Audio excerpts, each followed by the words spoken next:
básico ou curso inicial, um curso que todo crente tem que ter, todo obreiro tem que ter. Todo crente tem que saber o básico da Bíblia, o básico da palavra de Deus. Então eu quero desde hoje, desde já, apresentar a vocês alguns materiais essencial no nossa primeira aula hoje de bibliologia. Eu queria que vocês tivessem em mente que é difícil entender um livro que foi escrito há muitos séculos, né? Um livro que foi escrito em línguas diferentes, por povo, cultura diferente. Então é preciso de alguns recursos para que nós tenhamos um entendimento melhor da palavra de Deus. Eu queria apresentar aqui algum material para vocês, né? Por exemplo, um comentário bíblico pentecostal, né? Pode ser pentecostal, ou tem que não é pentecostal também, mas é um comentário, isso aqui só do Novo Testamento, para vocês verem, é muito recurso. Pregador, quando vai pregar, ele vem aqui e dá uma conferida no comentário. Então, às vezes você vê a pessoa pregando, trazendo um recurso novo, trazendo uma ideia nova, mostrando alguma interpretação da cultura da época, da língua da época. Ele consegue com um bom comentário bíblico. Como eu disse também, esse aqui é um comentário um pouco mais simples, é da Bíblia inteira, mas é mais prático. Então, é essencial, se você quiser realmente conhecer Bíblia, é preciso de ter um comentário. Eu, por exemplo, já fiz vários cursos e até faculdade dentro, né, de teologia. Eu não abro mão de um bom comentário bíblico. Não abro mão. Eu estou sempre verificando, sempre analisando, sempre buscando. Além do comentário bíblico, é essencial o uso de um dicionário bíblico bom. Não é interessante comprar um dicionário baratinho. Por quê? Porque você vai procurar alguma palavra e não vai encontrar no dicionário. Então compre um dicionário bom, né? Esse aqui é o DIB, é o dicionário ilustrado da Bíblia, entendeu? Tudo que eu procurei até hoje aqui tem recursos que fundamental, recursos que todo pregador precisa, entendeu? É muito fácil você ir até a internet, o YouTube ou qualquer blog que tem alguém fazendo comentários sobre alguma passagem bíblica e você copiar aquilo ali. Só que todo mundo da igreja vai copiar. Então compre um material bom, uns livros bons, um dicionário bom, um comentário bom, porque você vai trazer um alimento diferenciado, um alimento novo para a igreja. Você não vai pregar aquilo que todo mundo prega. Às vezes o irmão foi lá no mesmo site que você e consultou o que estava escrito lá. Então é interessante ter um bom dicionário bíblico. Só para saber como é que isso aqui funciona, vamos procurar qualquer uma palavra aqui, para a gente entender como é que funciona um dicionário bíblico. Isopo. Aí mandou procurar em plantas da Bíblia. Então vamos em plantas da Bíblia. E MMOP.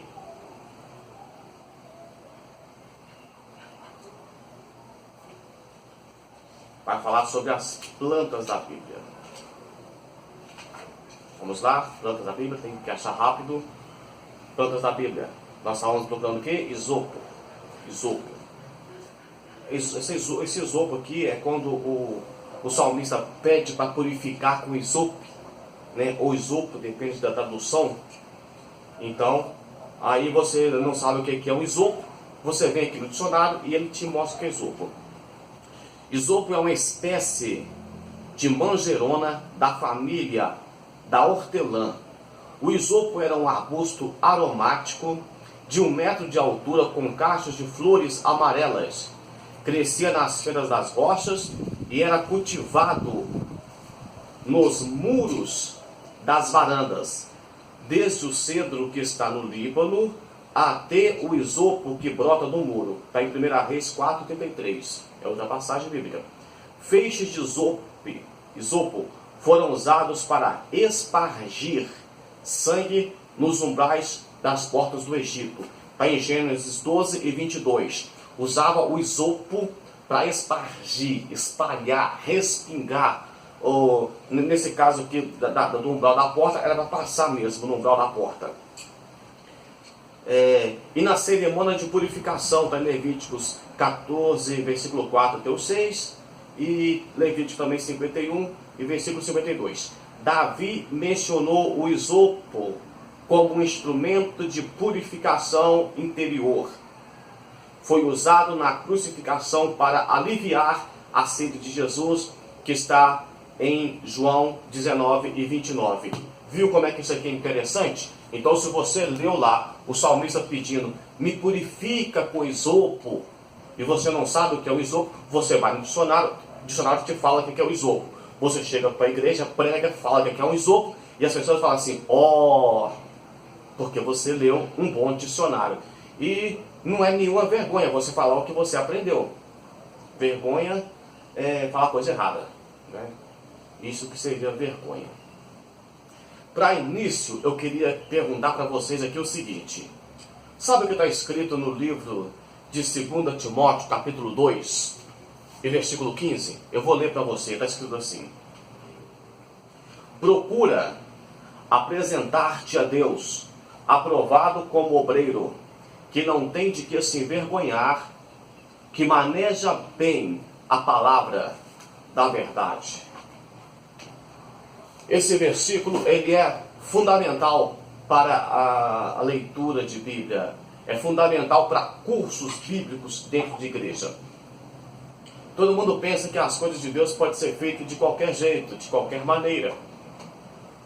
Se você for comprar uma roupa e ela estiver meio costurada, meio torta, você não vai escolher aquela peça de roupa. Se você for em um restaurante e o arroz estiver meio queimado, mal cozido, duro, você não vai querer almoçar naquele lugar.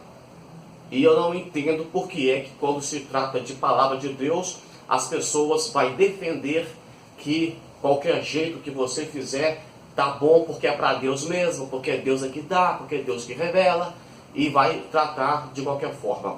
O texto, o versículo que terminamos de ler, o apóstolo Paulo fala assim, olha, vocês façam o esforço de apresentar como um obreiro aprovado. Aprovado por quem? Por Deus. E que sabe, que maneja bem, que domina a palavra de Deus. É fundamental todo obreiro ser aprovado primeiramente para manejar a palavra de Deus. Precisa de ser bacharel, mestre, doutor em teologia? Não. Manejar a palavra de Deus é obrigação de todo crente salvo. Faculdade é uma coisa, doutorado é outra coisa bem diferente. Eu preciso de manejar bem a palavra de Deus. Eu preciso de saber explicar a mansidão, com mansidão, a respeito da esperança que existe em mim. Eu tenho uma esperança, e eu tenho que saber explicar essa esperança. Não tem negócio de que Jesus é bom porque ele é bom, porque ele morreu, porque ele é bom, porque não. Se eu falo que Jesus é bom, eu tenho que ter argumentos para provar que ele é bom. Se eu falo que ele morreu, eu tenho que explicar por que ele morreu. Simplesmente morreu. Estão ouvindo uma história qualquer, não é? Vamos falar de Sócrates. Ele morreu também por defender as ideias dele, entre outros homens.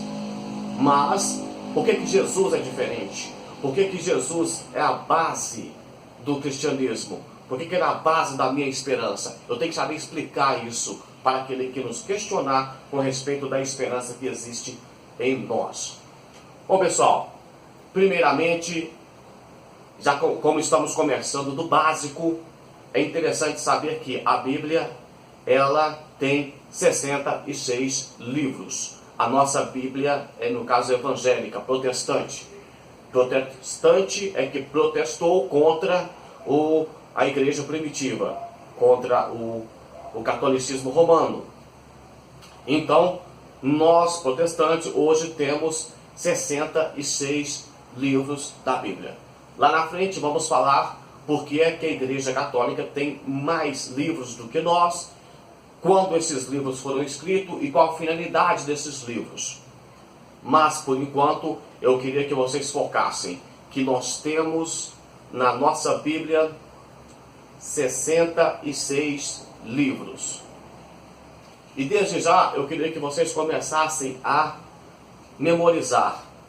Vamos lá? Os primeiros 5 livros da Bíblia é Gênesis, Êxodo, Levítico, Número, Deuteronômio. Certinho? Êxodo, Levítico, Números, Deuteronômio. Gênesis, Êxodo, Levítico, Número, Deuteronômio. 5 livros. Decorem isso. Vamos para o Novo Testamento agora. Decorem também os primeiros 5 livros. Mateus, Marcos, Lucas, João, Atos dos Apóstolos.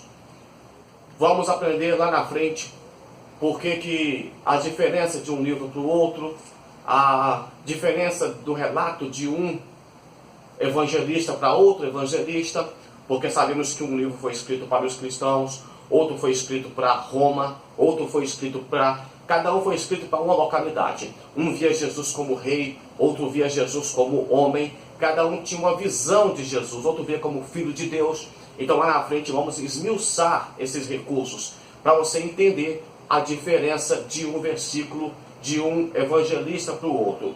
Se você souber a diferença de um evangelista para o outro, você vai ter uma riqueza de detalhes naquilo que eles estão que escreveram, aquilo que está escrito.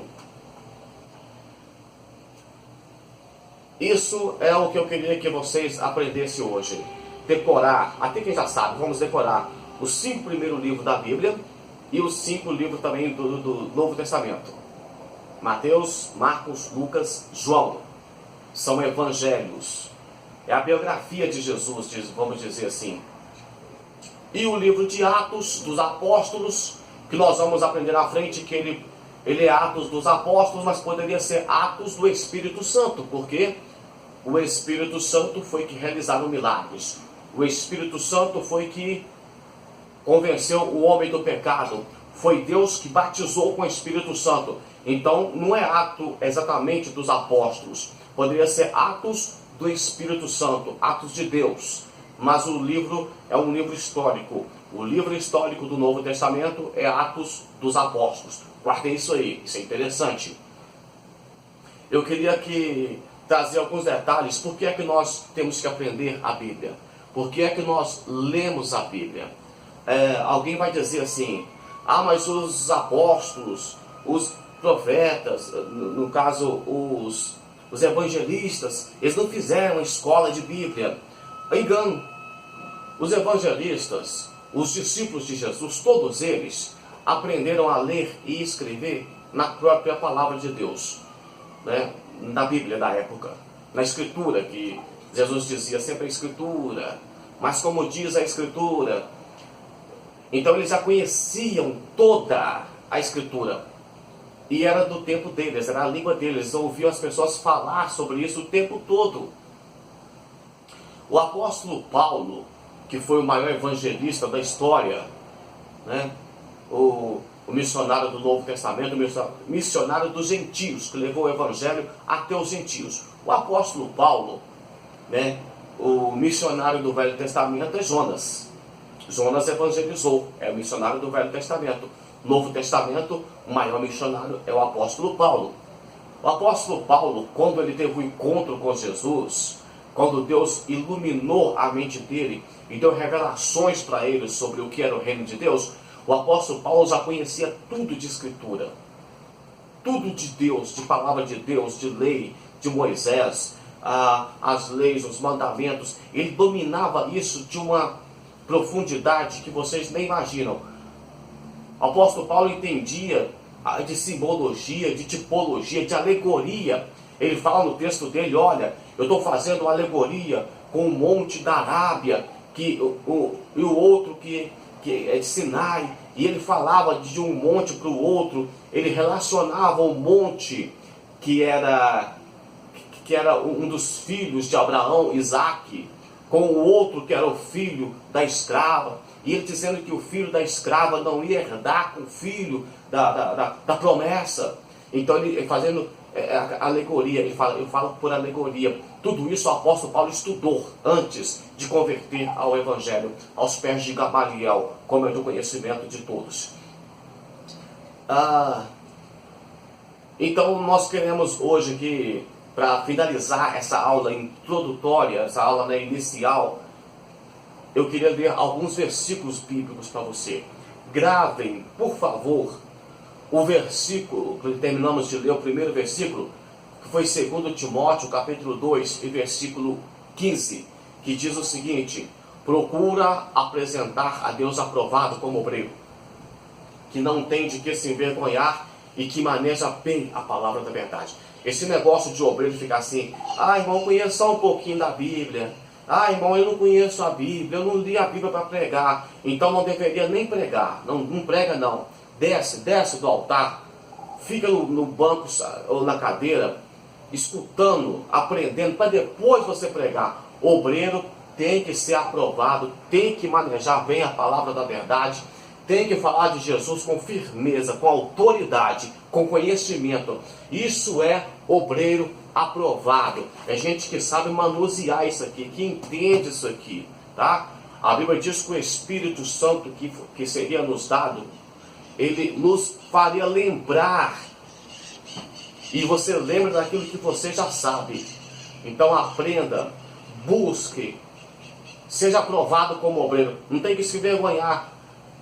Chega num evento para pregar, está lá vários pregadores e você fica com vergonha porque tem gente lá que sabe mais do que você. Olha, tem autoridade de Deus, faça o máximo que você conseguir, tá? Se você estivesse no mundo competindo, por exemplo, sei lá, de carro, de cavalo, você não ia comprar o melhor carro, o melhor cavalo. Você não ia, quando você não quer aparecer para alguém, você não compra a melhor roupa, a melhor joia. Não é assim? Para mostrar que tem, se você toca instrumento, você quer ter o melhor violão, teclado. Não é assim? Então por que não compra também uma Bíblia boa, 2, 3, tradução diferente, um livro bom? Ou então você não está honrando o ministério que Deus colocou nas suas mãos, de manejar bem a palavra de Deus. Vamos lá. Estava dizendo que o obreiro tem que ter aprovação, tem que ser pessoas que têm condições de falar de Deus para aquele que precisa, condições de conversar com qualquer autoridade que seja, desde o presidente da república até um presidiário.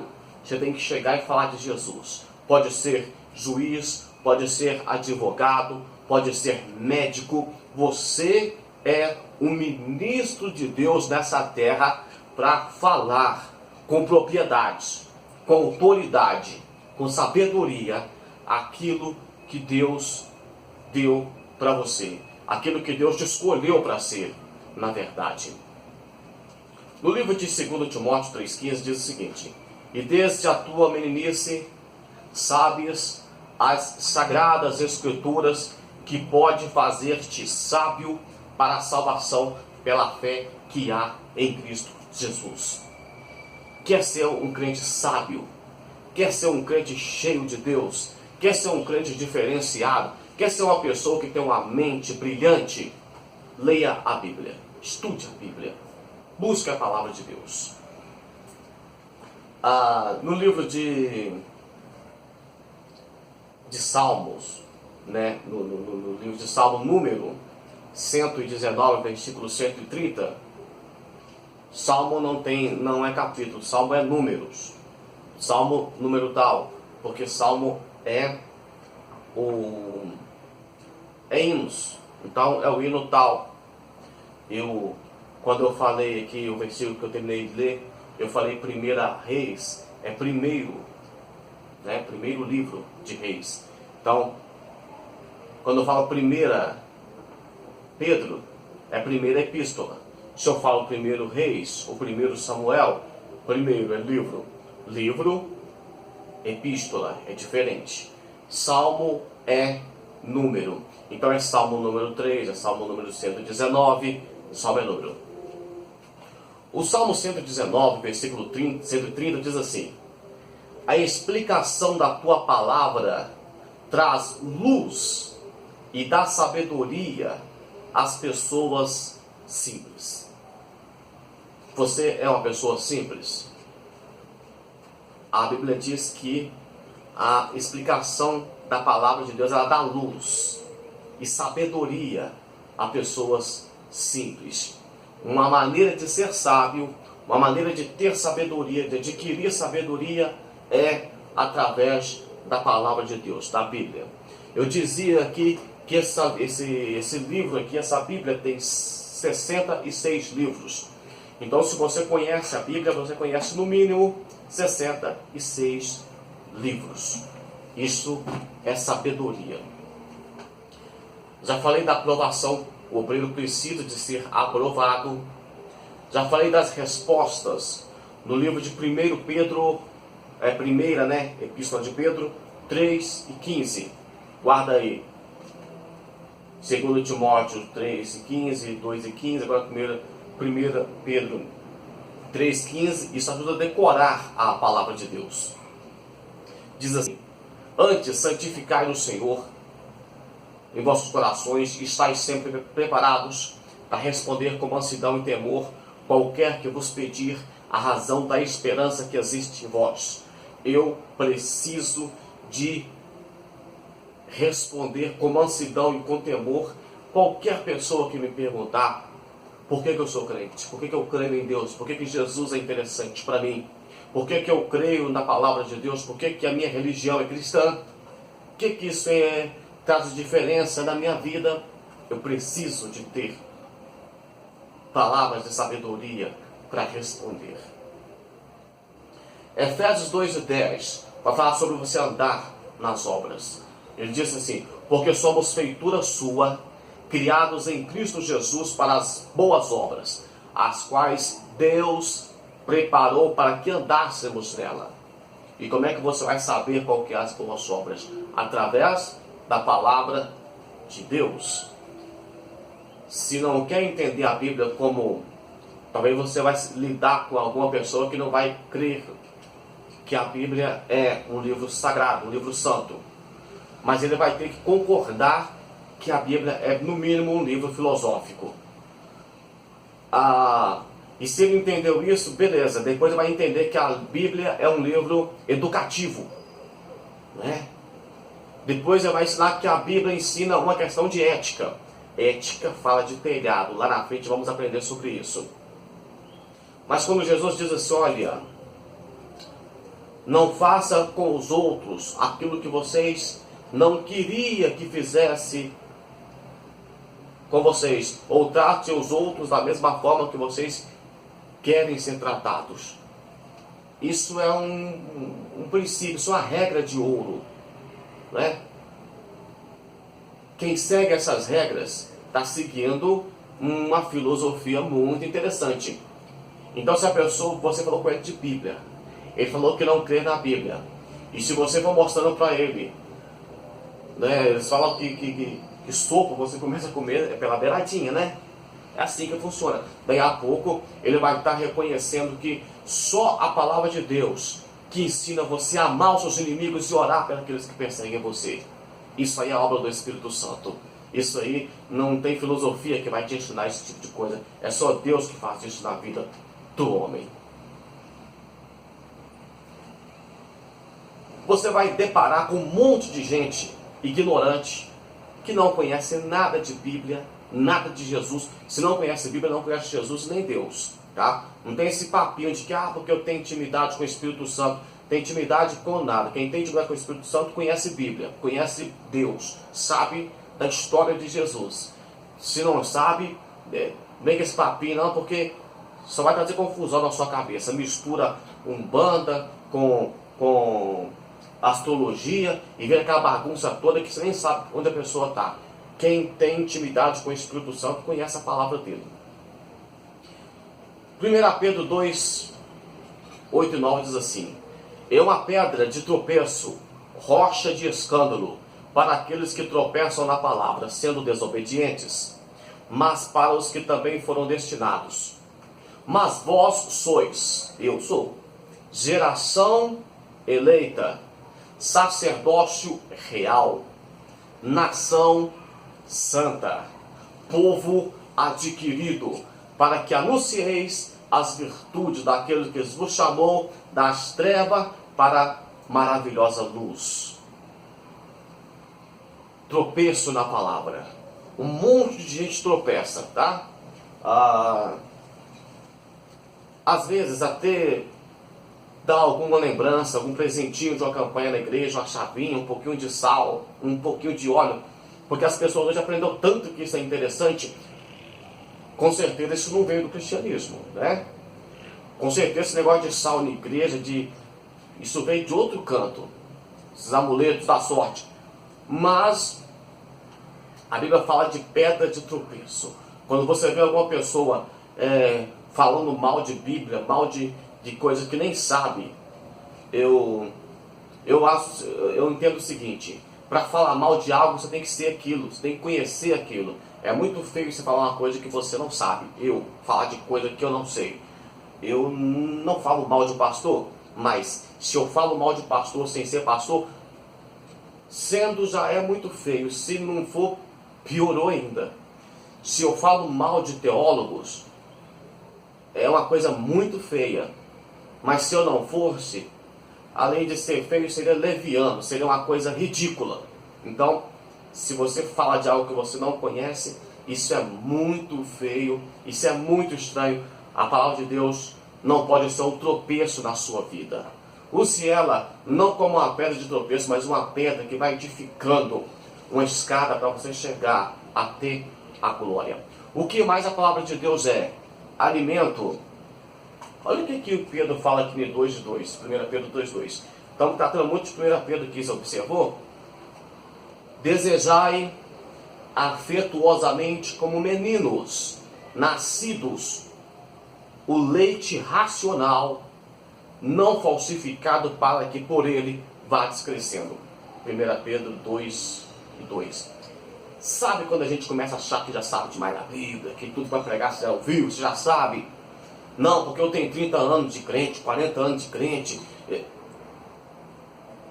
A Bíblia manda assim: olha, deseja como menino, como criança, sugar o leitinho espiritual, o alimento sagrado, o alimento espiritual. Aí o apóstolo fala o seguinte: um leite racional, tá? Eu posso sentir emoção o tempo todo, aliás, eu sinto emoção o tempo todo. Mas, quando fala de leite racional, não falsificado, a palavra da sua igreja é falsificada? A palavra que você prega é falsificada? O seu evangelho é falsificado? O que é um evangelho falsificado? É um evangelho onde Cristo não é o centro dele. Isso é falso. O evangelho hoje não é mais o Cristo que é o centro, é o homem. O evangelho não é cristocêntrico mais. Hoje não é mais o sangue de Jesus que liberta. As pessoas estão pregando hoje que o que liberta é o dízimo, é o seu dinheiro. Não, o sangue de Jesus ainda. Enquanto o evangelho for não falsificado, Jesus Cristo será prioridade na pregação dos pregadores. O sangue de Jesus será interessante para comprar o crente, para limpar o crente, para purificar o crente. O nome de Jesus vai continuar expulsando o demônio, tá? Não é voto, não é colar o envelope do salmo na porta da sua casa. Isso não vai expulsar demônio, coisa nenhuma. O que expulsa demônio é o nome de Jesus. Isso é interessante. Aí o cara faz aquele reboliço todo, dá aquele monte de pulo. Isso é falsificado, isso é falso. O nome de Jesus é que faz milagre. O nome de Jesus é que expulsa demônios. Mateus 4, versículo 4, estamos falando de alimento agora. E ele, porém, respondendo, disse-lhe: está escrito que nem só de pão vive o homem, mas de toda a palavra que sai da boca de Deus. A palavra de Deus, toda a palavra de Deus é alimento para a humanidade, é alimento para mim, é consolo, é explicação, é exortação, é consolo, exortação. E a profecia serve para quê? Consolar, exortar e edificar. Isso é a palavra de Deus para mim e para você. Vamos terminar aqui para finalizar essa aula de hoje. O que a palavra de Deus é? Ela é arma. Efésios 6,17. Tomai também o capacete da salvação. Capacete da salvação é quando você conhece o Evangelho racional e não falsificado, e as heresias, a conversa fiada, a profecia da carne, heresia humana, doutrina humana, não vai entrar na sua cabeça, porque você está com o capacete da salvação. Bíblia, ela protege a sua cabeça, o capacete da salvação contra as heresias do diabo. E humana também. Espada do Espírito, que é a palavra de Deus. Isso aqui é uma arma. Ninguém consegue abalar a sua fé depois que você está munido da palavra de Deus. Quer ser um crente inabalável, quer ser uma coluna firme na palavra de Deus. Quer que o inimigo tenha medo, tenha preocupação com você? Estude a Bíblia. Ele vai começar a levantar contra a sua vida quando ele perceber que você está fazendo o curso até o fim. Por que ele quer fazer? Porque ele não quer que você tenha essa arma, que é a palavra de Deus. Na hora que as coisas complicarem para você, você vai ter sabedoria, como tinha o nosso amigo, nosso irmão Jó, que dizia assim: eu sei que o meu Redentor vive e em breve ele se levantará. Isso é conhecimento de Deus, isso é conhecimento da palavra de Deus. Sabe o que é Redentor? O sangue de Jesus Cristo, ele nos compra, ele nos redime, ele resgata do mercado de escravo. Jó sabia que era o Redentor dele. Isso é conhecimento de Deus. A palavra de Deus, ela é riqueza. Riqueza. Livro de Salmo, número, lembra que não é capítulo, é número 119:72, diz assim: melhor é para mim a lei da tua boca do que milhares de ouro ou prata. Você dá valor à palavra de Deus? Sério? Você é um crente que dá valor, que tem vontade, sim, de ter a palavra de Deus? O que você quer na sua vida? Prata, ouro e pedras? Riqueza? Uma boa conta no banco? Ou você quer ser um crente que é cheio da palavra de Deus? Para o salmista, que escreveu o Salmo 119, ele dizia o seguinte: olha, a palavra da boca de Deus é melhor para mim do que dinheiro, do que riqueza, do que ouro. Se para você também isso é importante, eu quero acreditar que você vai ver esse vídeo até o fim, que você vai passar a ler a Bíblia, que você vai decorar os primeiros 5 do Antigo. Não é Velho Testamento mais, é Antigo Testamento. Velho é coisa que não presta mais. Antigo Testamento é algo que é antigo, mas ainda é bom. Da experiência. E do Novo Testamento, Antiga Aliança, Nova Aliança, não é?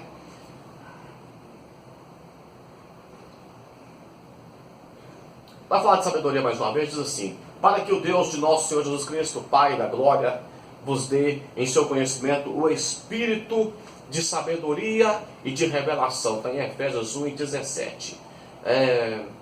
Vamos pedir a Deus o espírito de sabedoria, de revelação, para termos uma mente mais aberta para as coisas de Deus.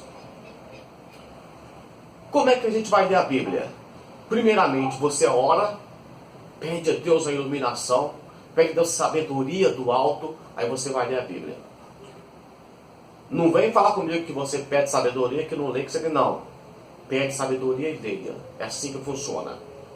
Quando pensava entender isto, foi para mim muito doloroso, até que entrei no santuário de Deus, então entendi o fim deles. Salmo 73, versículos 16 e 17. Esse escritor pensava que entendia algo, mas só quando ele entrou no templo que ele percebeu a real revelação daquilo que ele pensava que sabia. O melhor lugar que tem para você encontrar Jesus é no templo. Lembra quando quando José e Maria voltou para procurar o menino, voltou para procurar Jesus, voltou o caminho de 3 dias e depois encontrou Jesus onde? No monte. Encontrou Jesus no templo. O melhor lugar para encontrar Jesus ainda é na igreja. E de preferência, se não for um alimento falsificado, se for um alimento ainda racional, é o melhor lugar que tem, não tem dúvida que é para encontrar Jesus, para ter revelação da palavra de Deus. Então eu me esforcei para entender as coisas, mas isso era difícil demais para mim. Porém, quando eu fui ao templo, eu entendi o que acontecera, o fim dos maus. Terminamos de ler o mesmo versículo, mas na linguagem atualizada. Ele não conseguia entender direito, mas quando foi até a casa de Deus, Deus deu a revelação para ele. É a mesma coisa quando Deus falou com Jeremias assim: levanta e desce à casa do oleiro, lá eu te farei entender as minhas palavras. Então ele vai até um certo lugar para entender. Então tem vezes que Deus quer falar com você, Deus quer te ensinar algo, mas você não está entendendo. Então você começa a buscar de Deus, você vai até a casa de Deus, você começa a se envolver com as coisas de Deus e você vai ter entendimento da palavra de Deus. Para finalizar, Jó 42:5. Deixa eu conferir aqui. Ele diz o seguinte: olha, eu te conhecia apenas por falar, agora os meus olhos te veem. Vamos ver aqui. Com o ouvir dos meus ouvidos ouvi, mas agora os meus olhos te veem. Em instrução vai dizer que ele conhecia apenas de falar. Conheça Deus de verdade, racional, alimento racional, alimento sólido. Não fique comendo veneno, não. Alimento falsificado. Esse evangelho facinho, esse evangelho que tudo é dinheiro, esse evangelho que tudo pode. Deus é bom, o evangelho é bom, isso é graça, isso